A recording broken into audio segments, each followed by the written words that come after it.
മലയാളി വാർത്ത ഇൻസൈറ്റിലേക്ക് സ്വാഗതം. വളരെ വേദനാജനകമായ വാർത്തയാണ് ഈ മണിക്കൂറിൽ പുറത്തു വരുന്നത്.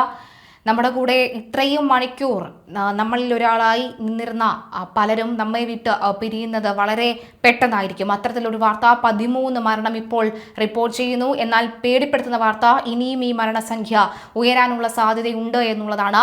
മുണ്ടത്തിക്കോട്ടെ പടക്ക നിർമ്മാണ കേന്ദ്രങ്ങളിൽ ഉണ്ടായ സ്ഫോടനത്തിൽ നിലവിൽ 13 മരണം റിപ്പോർട്ട് ചെയ്തു. പരിക്കേറ്റ 5 പേരുടെ നില അതീവ ഗുരുതരമായി തുടരുകയാണ്. തൃശൂർ മെഡിക്കൽ കോളേജ്, ജില്ലാ ആശുപത്രി എന്നിവിടങ്ങളിലായി 18-ലധികം പേർ ചികിത്സയിലാണ്. പടക്ക സമയത്ത് ഏകദേശം 40ഓളം തൊഴിലാളികൾ ഇവിടെ ഉണ്ടായിരുന്നതായാണ് വിവരം. ഇതിൽ പലരും അവശിഷ്ടങ്ങൾക്കിടയിൽ കുടുങ്ങിക്കിടക്കുന്നതായി സംശയിക്കുന്നുണ്ട്. തിരുവമ്പാടി വിഭാഗത്തിന്റെ സാമ്പിൾ വെടിക്കെട്ടിനായി പടക്കങ്ങൾ ഒരുക്കിയിരുന്ന താൽക്കാലിക പുരയിലാണ് ഉച്ചയ്ക്ക് 3:30 വൻ സ്ഫോടനമുണ്ടായത്. സംഭവത്തെക്കുറിച്ച് RDO അന്വേഷിക്കുന്നുണ്ട്. സമീപ പ്രദേശത്ത് മാത്രമല്ല കിലോമീറ്ററുകൾ അകലെയാണ് ഇതിന്റെ ഒരു പ്രകമ്പനം ഉണ്ടായിരിക്കുന്ന ഒരു രീതി ഉണ്ടായിരിക്കുന്നത്. കഷ്ടിച്ച് രക്ഷപ്പെട്ട പലരും ഇപ്പോൾ അത്ഭുതകരമാണ്. തന്റെ ജീവിതത്തിലേക്ക് മടങ്ങി വന്ന കാര്യം തനിക്ക് വിശ്വസിക്കാൻ പോലും കഴിയുന്നില്ല എന്ന് പറയുന്നു. വീടിന്റെ ജനലുകളൊക്കെ തന്നെ ഈ പ്രകമ്പനത്തിൽ തകർന്നു പോയിട്ടുണ്ട് എന്ന് വിവരം വരുന്നുണ്ട്. പാടശേഖരങ്ങളിൽ ചിതറിയ മൃതദേഹങ്ങൾ ലഭിച്ചിട്ടുണ്ട് എന്ന വിവരമുണ്ട്. സ്ഫോടനത്തിന്റെ തീവ്രത വ്യക്തമാക്കുന്ന അതിദാരുണമായ കാഴ്ചകളാണ് മുണ്ടത്തിക്കോട്ടെ പാടശേഖരങ്ങളിൽ ഉള്ളത്. സ്ഫോടനത്തിന്റെ ആഘാതത്തിൽ മൃതദേഹങ്ങൾ തിരിച്ചറിയാൻ കഴിയാത്ത വിധം ചിതറിപ്പോയി. ശരീരഭാഗങ്ങൾ സമീപത്തെ പാടശേഖരങ്ങളിൽ നിന്നുമാണ് കണ്ടെടുക്കുന്നത്. പടക്ക നിർമ്മാണത്തിനായി ഒരുക്കിയിരുന്ന 5 താൽക്കാലിക പുരകളിലും തീ പടരുകയും അവ പൂർണ്ണമായും തകരുകയും ചെയ്തു. പ്രദേശത്ത് ഇപ്പോഴും ചെറിയ രീതിയിലുള്ള സ്ഫോടനങ്ങൾ നടക്കുന്നത് ഭീതി വർദ്ധിപ്പിക്കുന്നുണ്ട്.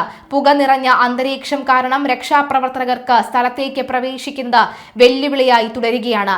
രക്ഷാപ്രവർത്തനവും വെല്ലുവിളികളും നിറയെയുണ്ട്.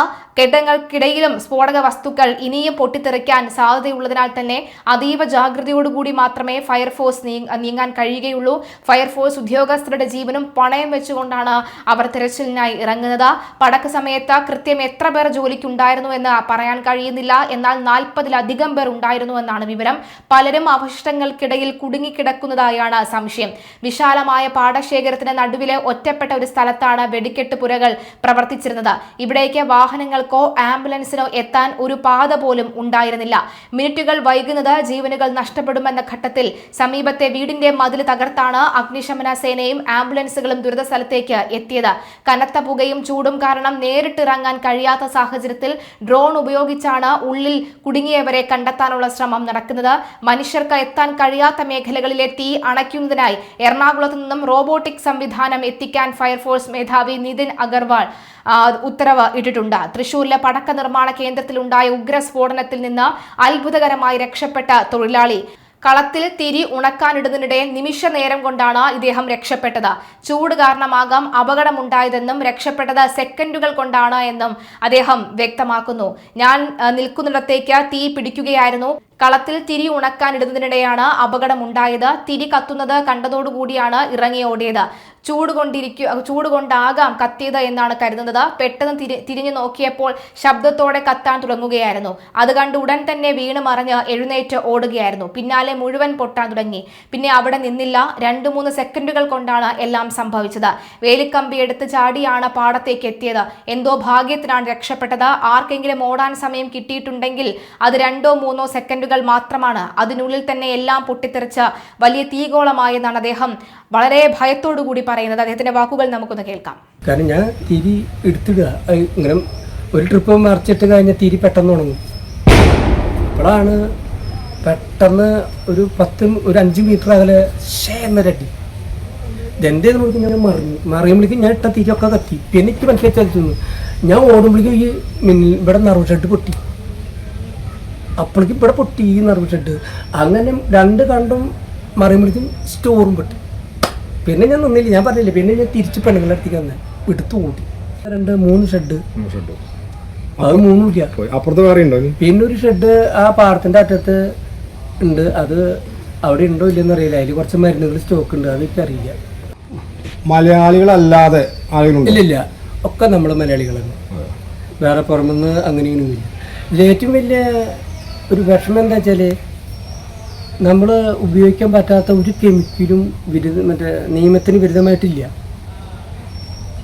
അപ്പോൾ 99% ഈ തീ പോലുള്ള വേര് ചൂടായിട്ട് ഈ തിരി അല്ലെങ്കിൽ കടുമരുന്ന് തീ ഓൾറെഡി വെയിറ്റിടില്ലോ. തൃശ്ശൂർ പൂരത്തിനുള്ള എല്ലാ സാമഗ്രികളും ആ സാധനങ്ങളാണ് എല്ലാം സാമ്പിളിന് എല്ലാ സാധനങ്ങളും ഒതുങ്ങി യാതൊരു കുഴപ്പമില്ല. ഇനി നാളത്തെ കഴിഞ്ഞാൽ നാളെ വൈകുന്നേരം ആകുമ്പോൾ സാമ്പിളിന്റെ ലോഡ് ചെയ്യാം. ഒരു വെപ്പറോളം അതിലേക്കുള്ള സാമഗ്രികളെല്ലാം ഇപ്പോ എല്ലാ കാര്യം ഒരു വെപ്പറോളല്ലാതെ വളരെ ഭംഗിയായിട്ട് ചെയ്ത് കഴിഞ്ഞു. അതെല്ലാം ഇപ്പോ വെടിക്കെട്ടില് പോയി എല്ലാം പോയി. ഇത് എന്താവും കാരണം തോന്നുന്നത്? കാരണം 99% ഈ കളത്തിൽ തിരിയാണ് ഞാൻ നിൽക്കുന്നിടത്ത് കത്തിയത്. ഒന്നിങ്ങെ ചൂടിന് ലെൻസ് പോലെ ഇതുമ്പോൾ ചെന്ന് അടിച്ചിട്ടാവണം. കാരണം ഈ കടിമരുന്ന് കാരണം ഇത് വെയിലത്ത് കിടന്ന് ഉണങ്ങണം. അത് എന്തായാലും ഓൾറെഡി ചെയ്യണം. അപ്പം ഞാൻ നിൽക്കുന്നിടത്ത് ഈ പെട്ടെന്നൊരു തീ പോലെ വന്ന് അടിച്ചതിൻ്റെ പേരാണ് ഞാൻ പറയുന്നത്. അത്ര മാത്രം. കാരണം എൻ്റെ ഈ കളത്തിൽ കിടക്കുന്നിടത്ത് തിരി മാത്രമല്ല, തിരി കത്തിയത്. അതിപ്പോൾ എത്ര ചൂടായാലും ഏത് വേനൽക്കാലത്തിൽ തിരി വെയിലത്ത് കിടന്ന് ഉണങ്ങണം. പക്ഷെ ആദ്യം വന്നത് എൻ്റെ അടുത്ത് ആ കളത്തിൽ എൻ്റെ അടുത്ത് തിരി കത്തിയത്. 2-3 സ്ഫോടനത്തിൽ 13 പേർക്ക് ജീവൻ നഷ്ടപ്പെട്ടതായാണ് വിവരം. 5 പേർ ഗുരുതരമായി പരിക്കേറ്റ ചികിത്സയിലാണ്. തൃശൂർ പൂരത്തിനുള്ള തിരുവമ്പാടി വിഭാഗത്തിന്റെ സാമ്പിൾ പൂരയിലാണ് അപകടമുണ്ടായത്. തൃശൂർ പൂരം ഈ വർഷം ഇനി നടത്തില്ല എന്നുള്ള വിവരങ്ങളാണ് ഇപ്പോൾ നിലവിൽ ലഭിച്ചുകൊണ്ടിരിക്കുന്നത്. പ്രദേശത്ത് ഇപ്പോഴും സ്ഫോടനം നടക്കുകയാണ്. 5 താൽക്കാലിക പുരകളാണ് ഉണ്ടായിരുന്നത്. 5ഇടത്തും തീ പടർന്നു. സ്ഫോടന വസ്തുക്കൾ നിർവീര്യമാക്കുന്നതിനടക്കം പ്രദേശത്ത് പുക നിറഞ്ഞതിനാലും രക്ഷാപ്രവർത്തനത്തിന് നേരിയ തടസ്സം നേരിടുന്നുണ്ട്. പടക്ക നിർമ്മാണശാലയിൽ എത്ര പേർ ജോലിക്ക് ഉണ്ടായിരുന്നു എന്നതിന് വ്യക്തതയില്ല. പലരും ചിതറിത്തെറിച്ചു പോയെന്നാണ് സംശയം. ശരീരഭാഗങ്ങൾ പാടത്തു നിന്നും കണ്ടെത്തിയിട്ടുണ്ട്. മുഖ്യമന്ത്രിയുടെ ഇടപെടൽ വരുന്നുണ്ട്. ദുരിതത്തിൽ മുഖ്യമന്ത്രി പിണറായി വിജയൻ അനുശോചനം രേഖപ്പെടുത്തി. പരിക്കേറ്റവർക്ക് വിദഗ്ധ ചികിത്സ ഉറപ്പാക്കാൻ ചീഫ് സെക്രട്ടറിക്ക് നിർദ്ദേശം നൽകി. പൊള്ളലേറ്റവർക്ക് ചികിത്സ നൽകാൻ ആവശ്യമെങ്കിൽ സംസ്ഥാനത്തിന് പുറത്തുള്ള വിദഗ്ധ ഡോക്ടർമാരുടെ സഹായം തേടുമെന്ന് സർക്കാർ അറിയിച്ചു. ആരോഗ്യ വകുപ്പിന്റെയും റവന്യൂ വകുപ്പിന്റെയും പ്രത്യേക സംഘങ്ങൾ സ്ഥലത്ത് ക്യാമ്പ് ചെയ്യുന്നുണ്ട്. തൃശൂർ മെഡിക്കൽ കോളേജിലും ജില്ലാ ആശുപത്രികളിലും അടിയന്തര സാഹചര്യങ്ങളെ നേരിടാൻ സജ്ജീകരണങ്ങൾ ഒരുക്കിക്കഴിഞ്ഞു. കാണാതായവർക്കായി പാടശേഖരങ്ങളിലും അവശിഷ്ടങ്ങൾക്കിടയിലും തിരച്ചിൽ ഊർജിതമാക്കിയിരിക്കുകയാണ്. നമുക്ക് പ്രാർത്ഥിക്കാം, നമുക്ക് ആഗ്രഹിക്കാം, ആശംസിക്കാം ഇനിയും മരണസംഖ്യ ഉയരരുതേ എന്നുള്ളത്. എത്രയും വേഗം സംഭവ സ്ഥലത്തേക്ക് ജനങ്ങൾക്ക് എത്താൻ സാധിക്കട്ടെ. കഴിയുന്നതും ജനങ്ങൾ നേരിട്ട് രക്ഷാപ്രവർത്തനം നടത്താതിരിക്കുക. ഫയർഫോഴ്സ് സംഘം അവരുടെ എക്യുപ്മെന്റ്സ് ഉപയോഗിച്ച് അത് മാത്രം ആണ് ഈ ഒരു ഘട്ടത്തിലേക്ക് ഇറങ്ങി ചെല്ലുന്നത്. കാരണം അവരുടെ ജീവനും അത്രയും റിസ്കി ആയിട്ടുള്ള ഒരു സ്ഥലം തന്നെയാണ്. അതിന്റെ തീവ്രത എത്രത്തോളം ഉണ്ട് എന്ന് പാടശേഖരങ്ങൾ തെറിച്ചു വീണ ശരീരഭാഗങ്ങൾ മാത്രവുമല്ല, കിലോമീറ്ററുകൾക്കപ്പുറം വീടുകളിലെ ജനലകൾ പൂർണ്ണമായി തകർന്നൊരു സാഹചര്യം, ഭൂമി പിളർന്ന പോലെ, ഭൂമി വിറങ്ങലിച്ചത് പോലെയുള്ള ഒരു അവസ്ഥ ആണ് ഉണ്ടായിരിക്കുന്നത്. തൃശൂർ പൂരം, ആവേശഭരിതമായ തൃശൂർ പൂരത്തിന് തൊട്ടു മുൻപ് ഇത്തരമൊരു സംഭവം ഉണ്ടാകുമെന്ന് സ്വപ്നത്തിൽ പോലും ആരും ചിന്തിച്ചിട്ടുണ്ടാകില്ല.